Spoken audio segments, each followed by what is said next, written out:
یہ علاقہ Pacific ocean میں جاپان اور فلپائن کے علاقے میں ہے۔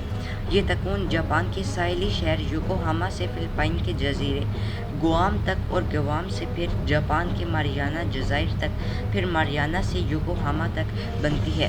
ماریانا جزائر پر دوسری جنگ عظیم میں امریکہ نے قبضہ کر لیا تھا۔ اس سمندر کو جاپانی لوگوں نے مانو اومی کہتے ہیں، جس کے معنی شیطان کا سمندر ہے۔ برمودا تکون اور شیطانی سمندر پر تحقیق کرنے والوں میں ایک بڑا مشہور نام چارلس برلٹس کا ہے۔ وہ اپنی کتاب دی ڈریگن ٹرائنگل میں لکھتے ہیں، 1952 سے لے کر 1954 تک جاپان نے اپنے 5 بڑے فوجی جہاز اس علاقے میں کھوئے ہیں۔ افراد کی تعداد 700 سے اوپر ہے۔ اس معمہ کا راز جاننے کے لیے جاپانی حکومت نے ایک جہاز پر 100 سے زائد سائنسدانوں کو سوار کیا، لیکن شیطانی سمندر کا معمہ حل کرنے والے خود معمہ بن گئے۔ اس کے بعد جاپان نے اس علاقے کو خطرناک علاقہ قرار دے دیا۔ دوسری جنگ عظیم کے دوران بحری لڑائی میں جاپان کو اپنے 5 طیارہ بردار جہازوں سے ہاتھ دھونا پڑا۔ اس کے علاوہ 340 طیارے، 10 جنگی جہاز، 10 جنگی کشتیاں، 9 اسپیڈ بوٹ اور 400 خودکش طیارے بھی اس تکون کے علاقے میں تباہ ہو گئے۔ جنگ کے دوران اس نقصان کے بارے میں آپ کہہ سکتے ہیں کہ یہ سب دشمن اتحادیوں کی جانب سے کیا گیا ہوگا، لیکن اس بحری دستے کے بارے میں کیا تشریح کی جائے گی جو اس علاقے میں بغیر کسی حادثے کے غائب ہوا تھا، حالانکہ ابھی تک وہاں نہ تو امریکی اور نہ ہی برطانوی جہاز پہنچے تھے۔ کم از کم ماہرین کی یہی رائے ہے کہ یہ تباہی کھلے دشمن کی جانب سے نہیں کی گئی تھی۔ دوستو، ایک محقق کا کہنا ہے کہ یہ بات انتہائی مشکوک ہے کہ ان جہازوں کو دشمن نے ڈبویا ہو، کیونکہ یہ جہاز اپنی سمندری حدود میں تھے اور جنگ کے ابتدا میں وہاں برطانوی یا امریکی جہاز نہیں پہنچے تھے۔ تو کیا یہ کہا جا سکتا ہے کہ اس جنگ میں کوئی اور چھپی ہوئی قوت بھی موجود تھی جو اس جنگ میں امریکہ اور اس کے اتحادیوں کو کامیاب دیکھنا چاہتی تھی؟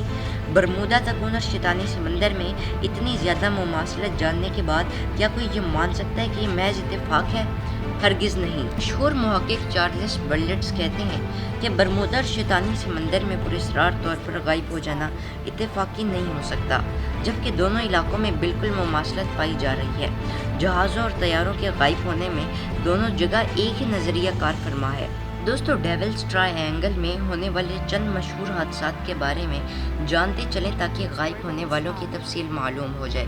نمبر 1، جاپانی پیٹرول بردار جہاز کایو مارو نمبر 5۔ یہ ایک بڑا پیٹرول بردار جہاز تھا جس کا عملہ 31 افراد پر مشتمل تھا، جبکہ اس پر 500 ٹن پیٹرول لدا ہوا تھا۔ اس میں 9 سائنسدان بھی تھے۔ اس جہاز کا اپنے مرکز سے آخری رابطہ 24 ستمبر کو ہوا تھا۔ اس کے بعد اس کا کچھ پتہ نہیں چل سکا کہ یہ کہاں گیا۔ نمبر 2، جاپانی مال بردار جہاز کوروشیو مارو نمبر 2۔ یہ بھی بڑا مال بردار جہاز تھا جس پر 525 ٹن مال لدا ہوا تھا۔ اس کو بھی اس کے عملے سمیت سمندر نکل گیا اور کوئی سراغ نہیں مل سکا۔ اس کا آخری رابطہ 22 اپریل کو ہوا تھا۔ نمبر 3، فرانسیسی جہاز جیرانیوم۔ اس جہاز نے 24 نومبر کو پیغام بھیجا کہ موسم خوشگوار ہے۔ اس کے بعد یہ جہاز اپنے 29 افراد پر مشتمل عملے کے ساتھ ہمیشہ کے لیے کہیں گمنام خدمت پر چلا گیا۔ نمبر 4، یونانی جہاز ایجیوس جیورجیس۔ یہ بڑا تجارتی جہاز تھا جو 29 افراد پر مشتمل عملے کے ساتھ اغوا کر لیا گیا۔ اس پر 2525 ٹن وزن لدا ہوا تھا۔ نہ جہاز کا پتہ چلا اور نہ افراد کا اور نہ ہی اس لدے مال کا اثر پانی پر نظر آیا، اور اس کے علاوہ بھی کئی جہاز اغوا کیے گئے۔ جہاز کے غائب ہو جانے کے بارے میں تو یہ بہانہ پیش کیا جا سکتا ہے کہ جہاز ڈوب گیا، لیکن جدید آبدوزیں جن میں جدید وائرلیس نظام موجود ہو اگر وہ اس علاقے میں غائب کر دی جائیں تو آپ کیا کہیں گے؟ پھر آبدوزیں بھی کوئی عام نہیں بلکہ ایٹمی آبدوزیں۔ ذرا سوچیے اور تعجب کیجیے، کسی سپر پاور کی ایٹمی آبدوز بغیر کسی سبب کے غائب ہو جائے اور اس کی طرف سے کوئی خاطر خواہ پریشانی یا اضطراب دیکھنے نہ آئے۔ روسی آبدوز وکٹر نمبر 1 بھی انہی آبدوزوں میں سے ایک ہے جو شیطانی سمندر میں اغوا کی گئی تھی۔ یہ جدید ایٹمی آبدوز تھی۔ مارچ 1984 میں شیطانی سمندر کی خفیہ قوت کے پاس ماہ عملے کے چلی گئی۔ عملے کی تعداد معلوم نہیں ہو سکی، شاید کوئی بہت خاص لوگ اس میں سوار تھے۔ اس کے علاوہ بھی کئی ایٹمی آبدوزیں اسی طرح اغوا کی گئی تھیں۔ شیطانی سمندر کے اوپر اغوا کیے جانے والے طیارے مارچ 1957 میں 10 دن کے اندر امریکہ کے 3 جنگی طیارے اپنے تمام عملے سمیت اس طرح غائب ہوئے کہ کوئی نام و نشان نہ مل سکا، نہ ہی کسی حادثے یا فنی خرابی کا پیغام پائلٹ کی جانب سے موصول ہوا۔ یہ طیارے JD-1 KB-50 اور C-97 تھے۔ اس کے علاوہ جاپان کا جنگی طیارہ P-2J 16 جولائی 1971 کو غائب ہوا، یہ بھی کوئی ہنگامی پیغام نہیں دے سکا۔